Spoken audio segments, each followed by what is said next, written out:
قادیانی کذاب پہ، اس دجال پہ، اس دجال پہ، اس کافر پہ اس کافر پہ لا تعداد لا تعداد لانتے بیچ کر لانتے بیچ کر سچے دین اسلام کو سچے دین اسلام کو قبول کرتی ہیں۔ قبول کر۔ بسم اللہ الرحمن الرحیم۔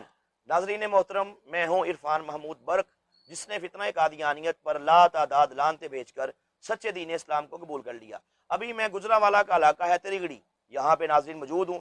یہ وہی علاقہ ہے جہاں پہ آج سے تقریباً 1.5 سال قبل 3 خاندانوں کے 10 افراد نے پروردگار کے خاص کرم سے قادیانیت پہ لانتے بیچ کر میرے ہاتھ پر اسلام قبول کیا تھا۔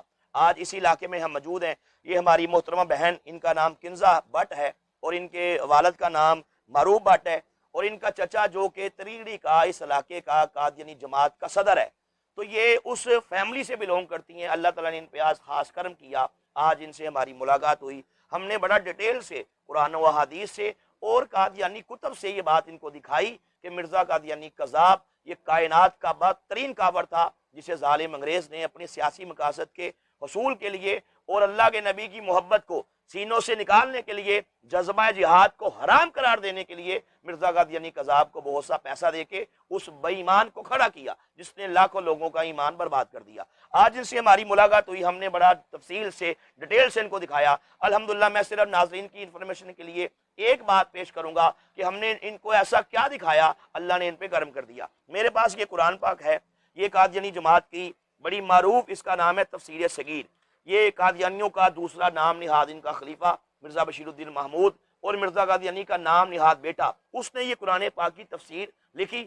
میں نے یہاں سے ان کو قرآن پاک کی ایک آیت پیش کی، سورہ شورا کی، کہ اللہ رب العزت فرماتا ہے قرآن پاک کے اندر کہ لیس کمثلہ شیء، اللہ فرماتا ہے میری مثل کسی شے سے نہیں، میری کوئی مثال نہیں۔ میں نے ان کو قرآن پاک کی ایک اور آیت مبارکہ ان کے سامنے پیش کی، یہ سورہ نحل پیش کی۔ اس میں اللہ تعالیٰ فرماتا ہے فَلَا تَضْرِبُوا لِلَّهِ الْأَمْثَالَ، بس اے مشرکو تم اللہ کے متعلق اپنے پاس سے باتیں مت بناؤ۔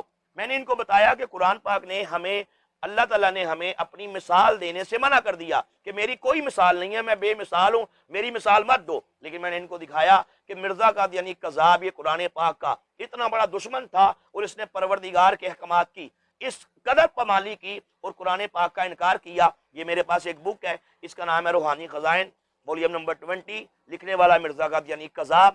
اس کا میں نے پیج نمبر 396 ان کے سامنے پیش کیا۔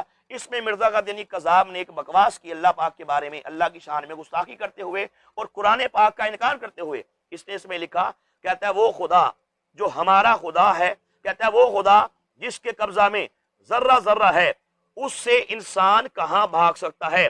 کہتا ہے خدا فرماتا ہے، وہ فرماتا ہے کہ میں چوروں کی طرح پوشیدہ ہوں گا۔ میں نے ان کو بتایا کہ نعوذ باللہ مرزا قادیانی بے ایمان نے اس 1.5 لائن کے اندر 3 بدترین کفریات کیے۔ نمبر 1، اللہ تعالیٰ نے قرآن پاک میں فرمایا کہ میری مثال مت دو، میری مثال نہیں ہے۔ اس نے کہا اللہ میں تو تیری مثال دوں گا، قرآن کا انکار کیا، اور جو بندہ قرآن پاک کا انکار کرے یہ بدترین کافر ہے، مسلمان نہیں۔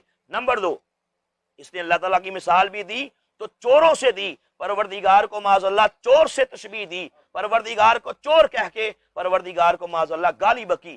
جو اللہ رب العزت کو گالی بکے، اللہ پاک کو چور کہے، یہ کائنات کا بدترین کافر ہے، مسلمان نہیں ہو سکتا۔ نمبر 3 کہتا ہے اللہ فرماتا ہے کہ میں چوروں تو رہوں گا۔ میں نے ان سے پوچھا کہ میں نے کہا مجھے بتائیے اللہ تعالیٰ نے کہاں فرمایا ہے نعوذ باللہ کہ میں چوروں کی طرح آتا ہوں؟ اللہ تو عزت والا ہے، تو اللہ عزت والا ایسی بات نہیں کر سکتا۔ یہ مرزا قادیانی دجال نے پروردگار کی شان میں بکواس کی، اللہ کا نام لے کے کہ اللہ نے کہا، اللہ نے تو یہ بات کہی نہیں۔ خیر ان کو میں نے یہ تمام موضوعات دکھائے کہ مرزا قادیانی بے ایمان نے پروردگار کو معاذ اللہ کھا جانے والی آگ کہا۔ مرزا قادیانی بے ایمان نے اپنی کتابوں میں، مرزا قادیانی کذاب نے اپنی ان لٹریچر کے اندر معاذ اللہ پاک کے بارے میں بکواس کی کہ اللہ کی مثال ایک جانور کی سی ہے۔ معاذ اللہ اس نے پروردگار کو انتہا کی گالیاں دی۔ غرض کہ میں نے آج یہ ٹاپک ان کے سامنے پیش کیا، انہوں نے کہا کہ مجھے سمجھ آ گئی ہے۔ یہ الحمدللہ مسلمان ہوئی۔ مسلمان ہونے کے بعد اللہ تعالیٰ کے خاص کرم سے ابھی ہمارا یہ بھائی، ان کا نام محترم عمران صاحب ہے، انہوں نے کہا جی میں ماشاءاللہ ان سے نکاح کے لیے ان کو اپنے نکاح میں قبول کرتا ہوں۔ پھر یہیں پہ ماشاءاللہ اللہ تعالیٰ کے کرم سے ہم نے ان کا نکاح پڑھایا، اور الحمدللہ اب یہ رشتہ ازدواج سے یہ منسلک ہو چکے ہیں۔ تو پروردگار نے خاص کرم کیا الحمدللہ۔ ختم نبوت تاجدار ختم نبوت